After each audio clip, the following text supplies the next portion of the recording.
देखो, मैं तुमसे एक सिंपल सा सवाल पूछता हूं। कभी ऐसा हुआ है कि तुम रात को सो रहे हो और दिमाग में अचानक हजार चीजें सोचना स्टार्ट कर देती? कल क्या होगा, लोग क्या सोच रहे होंगे, मैं जो बोला हूं वो गलत तो नहीं, और फिर तुम बस सोचते ही रहते हो। जैसे मेरे साथ होता है, मैं रात को सोने जाता हूं और अचानक दिमाग स्टार्ट हो जाता है कि अरे कल मैं फेल हो गया तो लोग क्या सोचेंगे, और इतना सोच लेता हूं कि 2-3 घंटे तक नींद ही नहीं आती और 2-3 घंटे ऐसे ही निकल जाते हैं। अगर तुम्हारे साथ भी ऐसा होता है तो यह वीडियो तुम्हारे लिए ही है। आज हम बात करेंगे ओवर थिंकिंग को जड़ से कैसे खत्म करें। सिर्फ रियल और प्रैक्टिकल बातें ही बताऊंगा। तो नमस्कार दोस्तों, मैं हूं आदित्य राय और आप देख रहे हैं एक ऐसा चैनल जहां सिर्फ कहानियां नहीं, जिंदगी बदलने वाली सोच मिलती है। अगर आप भी अपनी जिंदगी में कुछ अलग करना चाहते हैं, कुछ बड़ा बनना चाहते हैं, तो अभी इसी वक्त चैनल को सब्सक्राइब करिए और बेल आइकन दबा दीजिए, क्योंकि यहां हर वीडियो आपके सपनों को एक नई उड़ान देगी।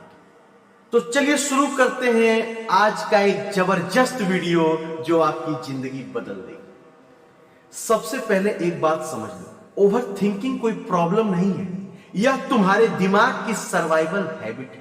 तुम्हारा ब्रेन तुम्हें प्रोटेक्ट करना चाहता है, इसलिए वो हर सिचुएशन को एनालाइज करता है कि सबसे बुरा क्या हो सकता है। लेकिन प्रॉब्लम तब होती है जब सोचना कंट्रोल से बाहर हो जाता है। अगर तुम एक्शन लेना बंद कर देते हो तो सिंपल लैंग्वेज में समझना, ओवर थिंकिंग इक्वल टू ज्यादा सोचना, जीरो एक्शन। सच बोलूं, ओवर थिंकिंग स्लो पॉइजन की तरह काम करती है। तुम अपॉर्चुनिटी मिस कर देते हो। जैसे एक सिंपल एग्जांपल से समझना, तुम्हें किसी से बात करनी थी या कोई अपॉर्चुनिटी लेनी थी, लेकिन तुमने इतना सोचा कि अगर मना कर दिया तो, अगर लोग हंसेंगे तो, और एंड में तुम्हें ट्राई ही नहीं किया और बाद में सिर्फ एक रिग्रेट बनकर रह गया, काश ट्राई कर लिया।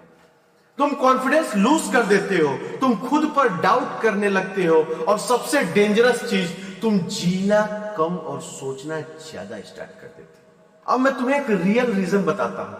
ओवर थिंकिंग का मेन रीजन प्रॉब्लम नहीं होता, कंट्रोल छोड़ने का डर होता है। जैसे मान लो तुम किसी को मैसेज किए और वो रिप्लाई नहीं कर रहा, तो दिमाग तुरंत स्टोरी बनाने लगता है, शायद उसे बुरा लगा होगा, शायद वो इग्नोर कर रहा है।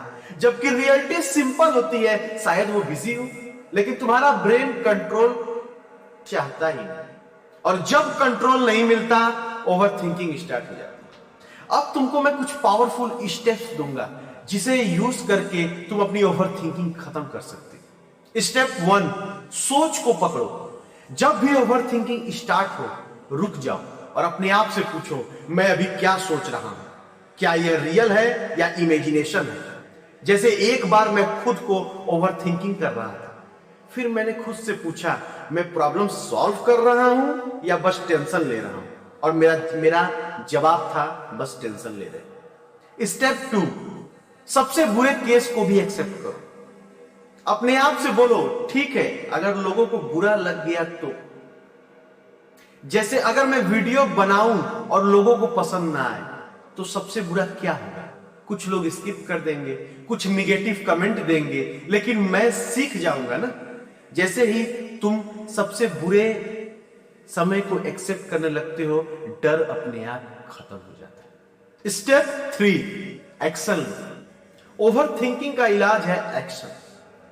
जैसे जब मैं ओवर थिंकिंग करता था कि वीडियो बनाऊं या नहीं, जब तक सोचता रहा कुछ नहीं हुआ, लेकिन जिस दिन मैंने रिकॉर्ड बटन दबाया, सब क्लियर हो गया। इसलिए छोटा स्टेप लो, पर लो जरूर। स्टेप 4, अपनी टाइम लिमिट सेट करो। अपने दिमाग को अनलिमिटेड टाइम मत दो। बोल दो, मैं सिर्फ 10 मिनट सोचूंगा, उसके बाद डिसीजन सिंपल। स्टेप 5, बिजी रहो। खाली दिमाग ओवर थिंकिंग की फैक्ट्री होती है। नोटिस किया होगा आपने, जब तुम बिजी होते हो काम में, फ्रेंड के साथ या वर्कआउट में, तब ओवर थिंकिंग कम होती है। लेकिन जैसे ही तुम फ्री होते हो, दिमाग ओवरड्राइव में चला जाता है। सच बताऊं, ओवर थिंकिंग तुम्हें थका इसलिए नहीं रहा है क्योंकि तुम सोच रहे हो, बल्कि इसलिए क्योंकि तुम एक ही चीज को बार बार सोच रहे हो और फिर भी सॉल्यूशन नहीं मिल रहा है। तुम वीक नहीं हो, तुम बस एक हैबिट में फंस गए हो और हैबिट चेंज होती है। अगर तुम यहां तक वीडियो देख रहे हो तो इसका मतलब तुम चेंज होना चाहते हो। कमेंट में लिखो I will stop over thinking. और अगर वीडियो हेल्पफुल लगा हो तो लाइक और शेयर जरूर करना। मिलते हैं नेक्स्ट पावरफुल वीडियो के साथ। तब तक के लिए आप सभी को जय श्री श्याम।